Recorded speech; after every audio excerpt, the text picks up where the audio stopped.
can't stay.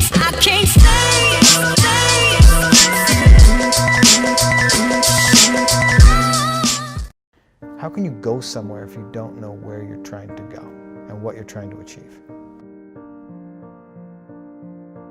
I always like to say that the secret to success is doing a lot of little things consistently over a long period of time. Like, people see the headline, the 50, Yeah. but they don't realize there was a decade that went into that. Of training and building up to it? Everything, you know, you can only get so physically fit for a challenge, and then at that point in time, your mind and your body have to come into alignment, and then the mind takes over. And, you know, one of the biggest questions I get is, how do I come or become mentally tough? And, you know, a lot of people say, oh, you're either born with it, or is it something that you can develop? And I'm in the camp of it's a development process. Anybody can do it. And I mean, it started for me in 7th grade. I grew up as a wrestler in Canada, and I lost my very first match. In fact, I lost almost every match after that. Wow. the entire season. Why'd you keep going?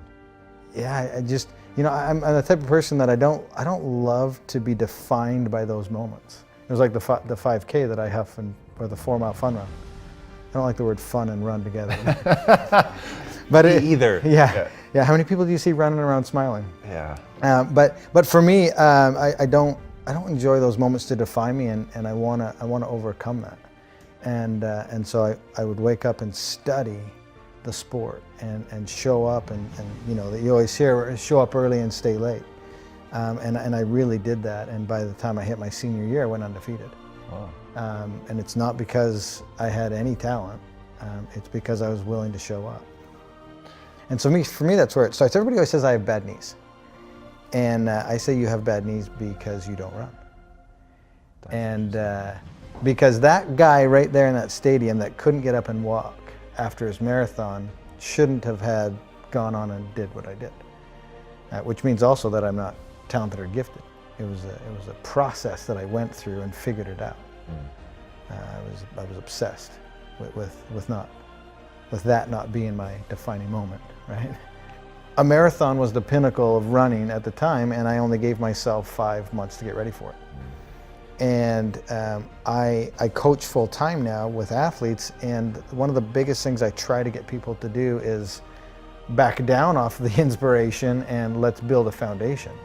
Because having a giant goal is phenomenal, and you should. But as long as the time frame associated with it has the proper balance.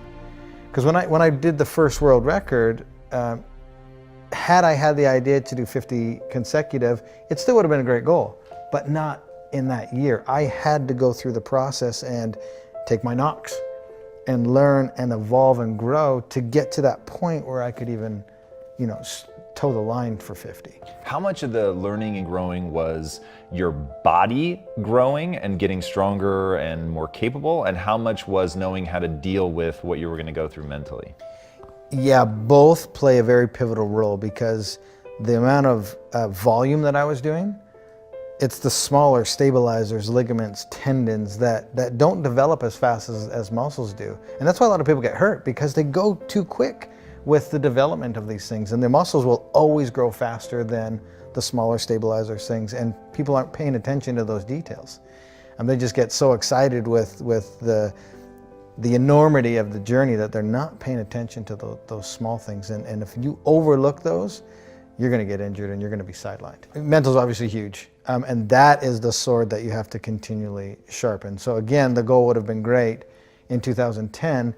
I wasn't nearly mentally tough enough. I had to go through that process to where I could wake up and do it. It's like a muscle. It's like a cardiovascular system. It's something that you can develop, but it takes time. Confidence builds confidence, and success builds success. And having not taken the right steps, I would have ultimately failed come time for the 50. One reason was not enough for me to get back on my bike and do 20 more Ironmans. But as I started going through the list of everything that I was doing and why I was doing it, It's interesting because I would gather them all together, and I'd focus on this big ball, and I would bring it in close to me. And as soon as I focused on that, I started to experience a rebirth, because now I was focusing on the very, very next moment that I had control over, and everything that I was trying to accomplish and why I was there. And I call this process, now looking back on it, both a rebirth and putting on my uniform, which was the alter ego. And my uniform was those yellow sunglasses you've seen me wear in some of my pictures. And when I put those glasses on, that's when the Iron Cowboy comes out. And that dude is a bad, bad man. And there's nothing that's gonna get in his way. And I do a lot of speaking from stage now, and I want to encourage people to find whatever their uniform is, find whatever their alter ego is. Because when you discover that and how to flip that switch, that's when nothing gets in your way, and that's where you shift your focus and you realize what your purpose is. And I knew if I had the courage to get back on my bike and finish that day and then do the 20 more, my life would be different. That you're thinking that while you're there on the ground. And this whole process was about 8 minutes. The whole thing from complete meltdown to breaking all of the purposes and whys down to the realization, the rebirth, and getting back on and going. And it can happen that quick. We're moments away every day from a decision that's going to completely change our life. Every single moment of every single day has a massive impact on where you ultimately end up. And so that was a huge turning point, but it was all the decisions before and after that led to that moment. If the journey you're on is big enough, and it's gonna have enough impact and change your life and other people's lives, one reason's not gonna be big enough. And you need to put a lot of thought and a lot of preparation and a lot of meditation into all of the reasons why. Because at some point in time, you're gonna need to gather all those little bad boys up and intently focus on it to have enough courage to get back up and do 20 more Ironmans after everything that we went through. We're surrounded today by people being satisfied with mediocre. And for me, as soon as I realized that I could believe in myself, and I had a supporting crew beside me and around me, that it opened up a lot of the doors. And the moment I used someone else's standard of excellence, that was just enough to get me moving. And then you need to put that person aside or look past that person and create or do you. Create your own lane. And so for me, you know, once I stopped looking at what everybody else was doing and then truly believed in what I could do, that, you know, combining it with all those character traits that I talked about before, that's when human potential is truly can be found and experienced. How did you develop the belief in yourself? I think just over a long period of time. Again, it's that whole mental aspect of sharpening that tool and putting yourself in situations where you can learn and grow. Success builds success and confidence builds confidence. And just over time, as I started to do things, I was becoming successful at them. And I was doing a lot of little things consistently over a long period of time. And that's what allowed me to build the confidence to take on the next. And so it was learned. It was learned by doing and taking massive amounts of action. So you have to immediately act and go after it. The only thing I'm trying to do is to get people to open their minds as to what is possible. We're living in a day and age where we're limiting what we think is possible. We're getting in our own way. And my thing that I want to get people to do, and you've probably heard somebody say it before, but motion creates emotion. The hardest thing to do is start moving, engaging. Once you start to move and engage, you realize two things. One, it's not as scary as you thought it was. And two, you actually start enjoying what you're doing. It was the only thing that was scaring you was the first action. Dude, I'm just like every ordinary dude that's out there. I just have learned to put myself in the game. I've learned to show up every single day. The moment you realize the next step isn't going to kill you, and that next step is the first step to evolving, changing, growing, and learning, and becoming literally the best version of yourself, that's the most beautiful thing. It's not going to kill you. And putting yourself in the game, you're giving yourself an opportunity to achieve something that everybody else said was impossible. What do you say, or as a speaker, what do you say to somebody who they don't know what they want? I've got a friend right now who's massively struggling, and it's the exact question I asked him. I said, what do you want? What's your passion? What are you trying to accomplish? He could not answer the question. And so my next question was, this is what you have to do first. You have to find out what you want and where you want to go. Then we can start formulating the plan. You can't formulate a plan and figure out the steps unless you know where you're trying to go. You'll just spin around in circles and probably move backwards. How can you go somewhere if you don't know where you're trying to go and what you're trying to achieve?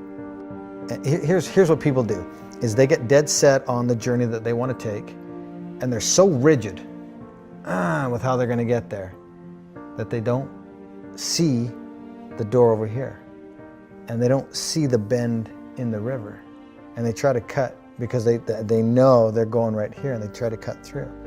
Well, they didn't know at this bend of the river there was a paradise and a picnic waiting for them that would have opened up a door. Maybe their sweetheart was waiting there for them. Don't be so rigid with how you're going to get there, because that's how you're going to discover what your passions are and who's supposed to be on your journey. And that's how truly you're going to discover what your passions are, by showing up every day, digging, grinding, hustle, whatever you want to call it, and being open to all the opportunities. Yeah, for sure. One thing I've learned is I can't change anybody. They have to be in a space and ready to do it and do it for themselves. And so for me to hold somebody to my standard, I think is somewhat unfair. Now, I hate excuses. I hate entitlement. I want to hold people to that standard, but it's not fair because they're on their own journey, and I'm not living from their perspective. Everybody's heart is different. And for me to judge somebody else to my standard is unfair because I don't know where they are in their journey. And they could be at the beginning stages, and it would have been unfair to judge me at 24. 41 today. I've learned a lot and I've grown a lot. So my standard at 41 is different than my standard at 24. So if I'm trying to hold a 24-year-old to my standard, probably not realistic. Maybe I'm cautioning people that are listening to take a step back and to understand, take a minute to understand what that person's heart possibly is and where they are on their journey in retrospect to where you are on your journey. That's really, really insightful. I love that a lot. And knowing what somebody's heart is, I think is, I'm going to use that. That's really, really interesting. What is the impact that you want to have on the world? Man, the impact. I am not here today to change anybody. And we just had a good conversation about people at different times of their journey. And for me, I literally just want to have people understand that you have to move to start feeling something.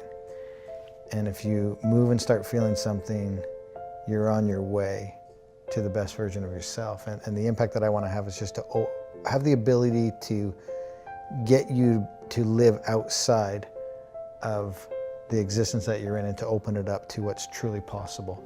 And if I can just get people to understand that you're in your own way and to open up Pandora's box, per se, then you'll truly find what your limits are. And I hope that you don't find your limits, that you exceed your limits.